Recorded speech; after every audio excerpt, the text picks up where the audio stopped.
ओम श्री हनुमते नमः। 5वें एपिसोड में आप सभी लोगों का स्वागत है।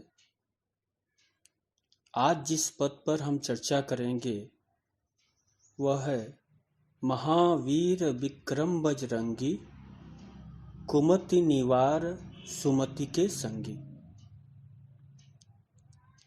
इस पद का साधारण अर्थ है, हे महावीर, हे बजरंगबली, आप पराक्रमी हैं, आप कुबुद्धि को नष्ट कर देते हैं और सद्बुद्धि के साथ कर देते हैं। श्री हनुमान जी महावीर हैं। महावीर उसे कहेंगे जो वीरों का वीर हो। आपने यहाँ एक चीज ध्यान दिया होगा, श्री हनुमान चालीसा में सर्वप्रथम गोस्वामी तुलसीदास जी ने दोहे में रघुवर कहा, पवन कुमार कहा। फिर चालीसा की शुरुआत हनुमान और कपीस से करते हैं। बाद के पद में रामदूत और अंजनी पुत्र कहा और इस पद में हमें दो और संबोधन प्राप्त होता है, महावीर और बजरंगी। इन सभी नामों जो कि महावीर, बजरंगबली, हनुमान जी के लिए आया है, यथा रघुवर, पवन कुमार, हनुमान, रामदूत, कपीस, आंजनेय, इन सभी नामों में एक एक पराक्रम जरूर छिपा है। तुलसीदास जी महाराज इसे विक्रम कहते हैं। विक्रम मतलब पराक्रमी। हनुमान जी ऐसे पराक्रमी हैं जिसका गुणगान स्वयं प्रभु श्री राम करते हुए अघाते नहीं है। आप रामचरितमानस पढ़िए, विनय पत्रिका पढ़िए, गीतावली, कवितावली, दोहावली, हनुमान जी की सिर्फ प्रशंसा हुई है। मैं एक घनाक्षरी आपके सम्मुख रखना चाह रहा हूं जो कवितावली से ली गई है। बड़ा ही रोचक है। हाथिन सो हाथी मारे, घोड़े घोड़े सो संघारे, रथिन सो रथ बिदरनी बलवान की, चंचल चपेट चोट चरण चकोट चाहे, हहरानी फौजे महारानी जातु धान की, बार बार सेवक सराहना करत राम, तुलसी सराहे रीति साहेब सुजान की, लाम्बी लूम लसत लपेट पटकत भट, देखो देखो लखना लरनी हनुमान की। किसी पाठ में लखना शब्द है, किसी पाठ में लखन आया। तो हनुमान जी का पराक्रम आपको रामचरितमानस में, तुलसी साहित्य में सभी जगह मिलेगा। और हनुमान जी को हम जिन जिन नामों से जानते हैं वे सभी नाम उनके पराक्रमी होने का बोध कराते हैं। हनुमान जी महावीर हैं। एक और संदर्भ में हम महावीर शब्द की व्याख्या देखें। श्रीमान महाप्रभु वल्लभाचार्य जी महाराज ने महाशब्द का अर्थ माना है ऐसा पराक्रमी जिसने अपने जीवन से 3 प्रकार के मकार को नष्ट कर दिया हो। 3 मकार हैं, मद, मदन और मत्सर। मद का मतलब होता है अहंकार, मदन मतलब कामना, और मत्सर माने द्वेष, ईर्ष्या। हनुमान जी में ये तीनों मकार नहीं है।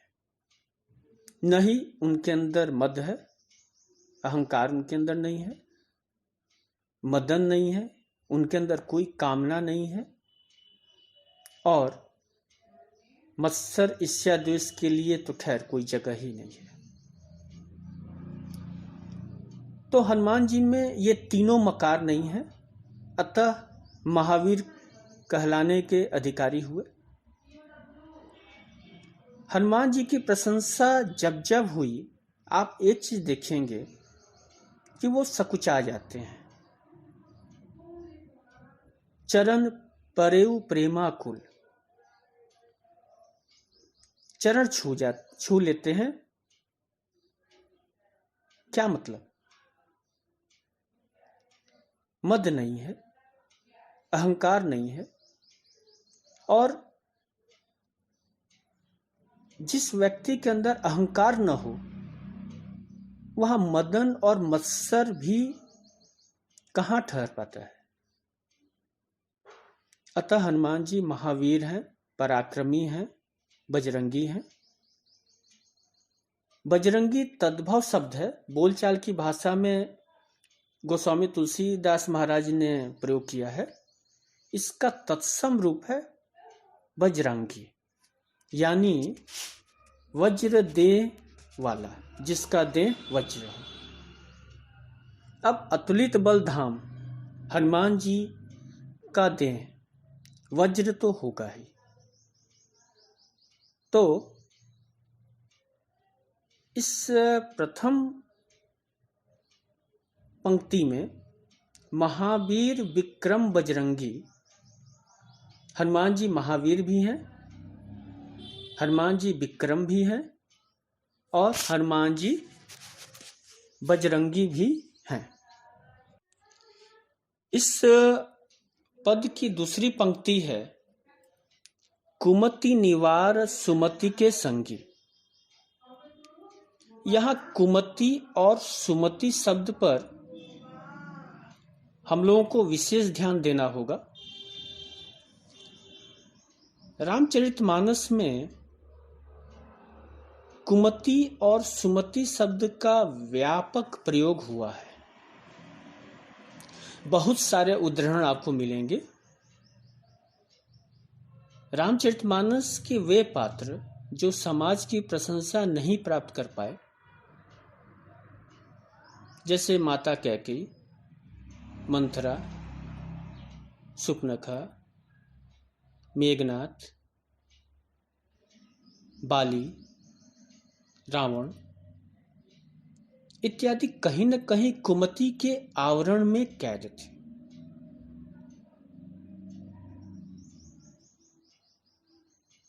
अन्य प्रसंग में एक पद जो कि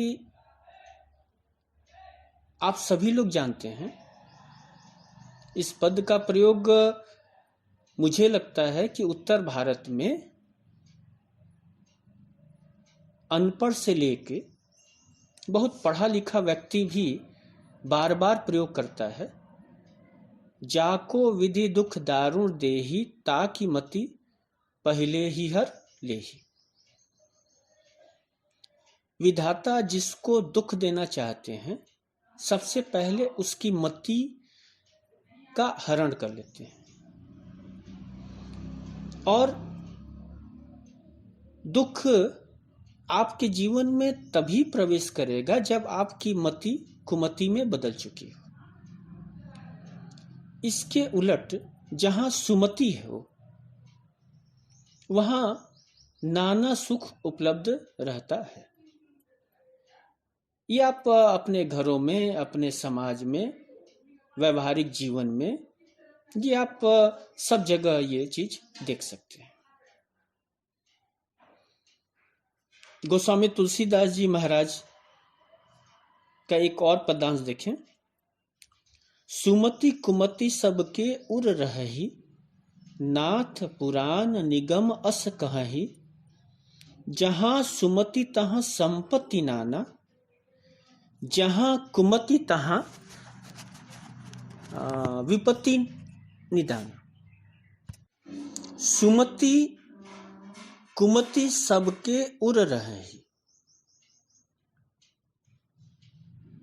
बड़ा सुंदर मनोविश्लेषण है गोस्वामी जी का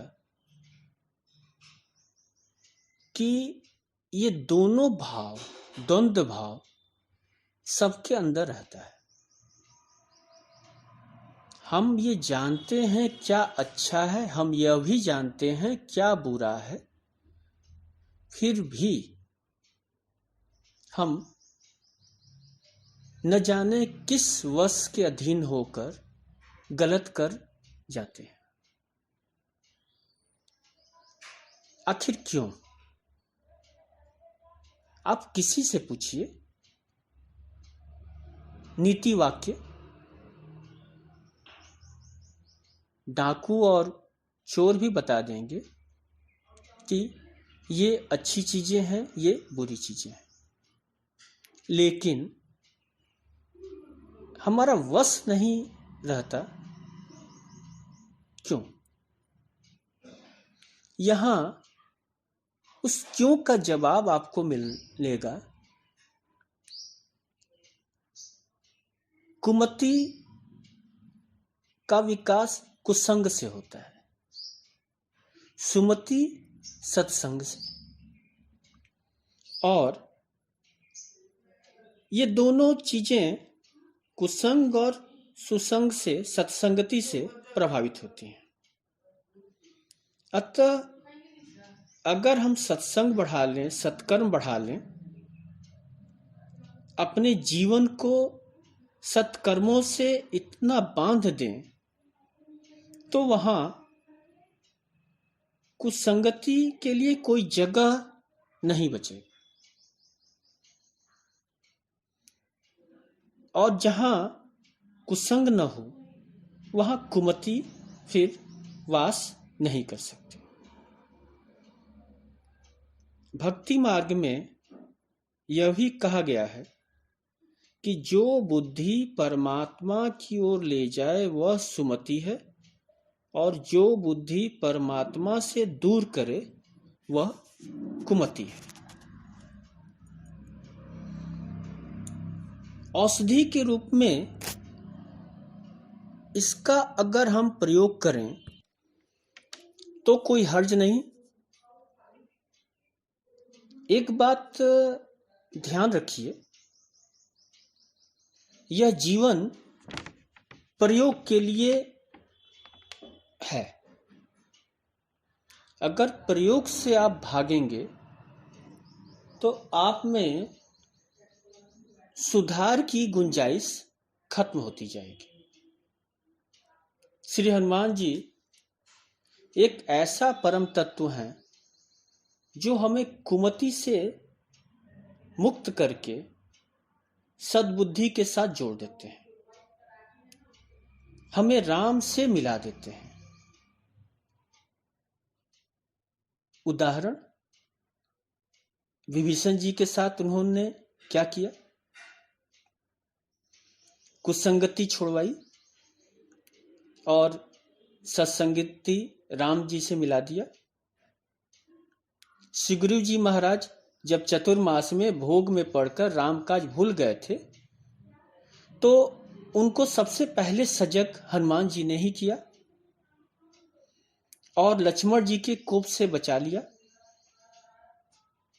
अतः इस पद से हमें एक बड़ी सीख मिलती है कि हम अपने जीवन से कुमति को धीरे धीरे हटाते जाएं और सुमति के संग जोड़ते जाएं, तो हमारा जीवन प्रेममय हो जाएगा। और बाबा तुलसीदास सलाह रूप में शायद यहां यह भी कह रहे हैं कि यह कार्य श्री हनुमान चालीसा के पाठ से बड़ी आसानी से हो जाएगा, क्योंकि श्री हनुमान चालीसा एक मंत्र है। हमारे जीवन में दुर्बुद्धि न आने पाए, इसलिए हमें नित्य श्री हनुमान चालीसा का पाठ करना चाहिए। इसलिए भी पाठ करना चाहिए कि हम सच्चिदानंद स्वरूप को पा सकें। चिदानंद रूपः शिवोहम शिवोहम। याद रखें, हम सच्चिदानंद के हैं, सच्चिदानंद द्वारा हैं, सच्चिदानंद के लिए हैं। तो आज बस इतना ही। नमस्कार।